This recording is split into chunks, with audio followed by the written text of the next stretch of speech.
is the Neural Quad Cortex. Yeah. And for the people at home who don't know what that is, can you? I mean, if you're a guitar player, you've been obsessed You've over this heard since day about it, one. yeah. So, So if not, Neural is a company that does plugins for digital audio workstations, guitar particularly effects plugins, and they lean pretty hard toward metal. yep. But they're really, really good, really, really well thought of, really excellent plugins. And they're bringing out their first piece of hardware, which is a floor pedal that looks pretty much like a. It's kind of gorgeous, actually. It's really well designed and beautiful, and looks like it's built like a tank, and has all of their plugins in it and a bunch of other things. And it is, if I've done the math right, at least twice as powerful just in terms of raw processing power as a Helix. Yep. And yeah, it's pretty exciting. It's going to be interesting. The way that they did the pre-order was you put $200 down to hold a place in line, Yep. which then would be, when it came time to ship, either pay the rest or it's refundable. So I had $200 that I could park with them to have a place in line in case this thing turned out to be amazing. Sure. What they have not done yet really is show good audio samples of it. They've shown some things that have been good. One of the features of this thing is it does, what's the term for it? It's not what a Kemper does, not sampling. It's It's a similar. I've heard it called profiling. I've heard it called capture. yeah, I've heard it. yeah. So basically you set up a line out to your amp and speakers, and a mic from your amp, from your speaker, your cabinet, to the device, and it blasts some noises through it and listens to what your rig does to those noises, and builds a model of your rig. So you could leave your amp at home, and this device would essentially be your amp. And they had a great video of some really great players, and they were A/Bing them. They were switching back and forth between their setup and the captured version from the device. And these players Yeah. were like, "Yeah, I can't tell when you're doing that. It's. Are you doing that? I can't even make out which one is what, if it's real or if it's Memorex." And so that's pretty exciting. I don't really have a rig that I'm attached to model, but. Yeah. But it's a powerful feature for people who do, and for people who are sort of that has put inertia on their moving into the modeling world. Yeah. So yeah, it's an interesting piece of kit, and it ships next month sometime. Okay. So, So you're gonna give it a go? I reckon. I mean, I I have a sneaking suspicion that having one and not wanting it is going to be an advantageous position. yeah, better than wanting one and not having it, for sure. Right. Yeah. Especially they're probably going to run short. They're going to fill the pre-orders. They are pre-selling on Sweetwater as of about a week ago,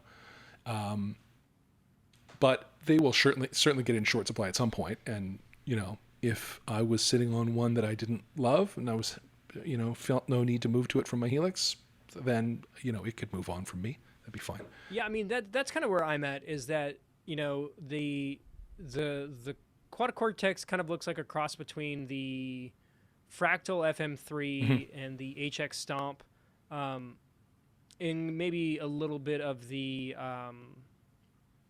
not the amplifier, the touchscreen one, the Headspace. Headspace. Yeah. It's kind of like a mix of the two, or a mix of the three of those, as far as like hardware and UI. Yeah. It's very similar to the Helix and UI. Well, but it has a very large multi-touch screen. That's the main interface Right. to it, is a touch screen. So that's pretty slick. So I'm definitely curious in what it sounds like. Like as far as Neural DSP's plugins, they're all ridiculous. I've heard the ones that they've done with Tosin Abasi Yeah. and Nolly Get Good. Yep. His sound really cool. Yeah. But they also, I think they released one with Corey Wong, the guy from I can't think, Wolfpack. That's super like dry, clean, whatever. So Yeah. kind of shows the range that they're able to pull off. Yeah. Yeah. You know, the Sweetwater demo had really, really great metal sounds, and then some pretty darn nice cleans. What I use is somewhere in the middle. I use like a crunch into like a dirty distortion. And so I haven't heard good demos of that. And I might feel like I need to before I pull the trigger on the full purchase. I trust that they will come out with that. You know, enough people. It's just enough of a basic that this thing needs to be able to do that they'll probably demo that. I mean, yeah, in my case, like I'm somewhere between like a pushed Fender Deluxe and then maybe like a JCM 800 or like a Plexi kind of sound. Right. And then for some of the other stuff, I've got a like one of the Rev like red channels just for wide open, you know, that hair metal crap. Yeah.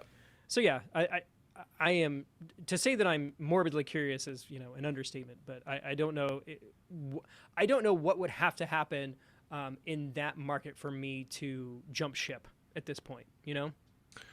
Yeah. I mean, the only reason, the reason this thing caught my eye is just because of its processing power. There've been some times that my one preset that I work in all night with my Helix got overgrown and got CPU bound and needed to be pruned down into more than one. And that's just good hygiene. You know, it's not really the device's fault. I'm misusing it, but this thing will take any layout you throw at it. It's got way more processing power than you'd ever need. Until it won't. And then it'll be until like, not. Yeah, that's right. I need the Quad Cortex 2 coming out in 18 months. Well, like and Boss just released kind of like their take on the HX Stomp form factor as well. Yes. And I heard it. I wasn't like on paper it's impressive. It can take 24 blocks but I didn't think it necessarily sounded any better. And you can only do 16 spots for impulse responses, which is seems like super low for me. Yeah. I mean, the Helix does 256, right? Yeah, it's like a ridiculous amount. And I do have a bunch of different IRs that I use. You know, I without even like being super picky, like I'm at least 25, 30 deep that I use on a regular basis. So like I don't that doesn't even kind of hit that. Yeah. So yeah, I will say overall in my live life, I'm not a tone snob. I think you get pretty close, and that's pretty close. But I like to futz with things. I like to have too many controls.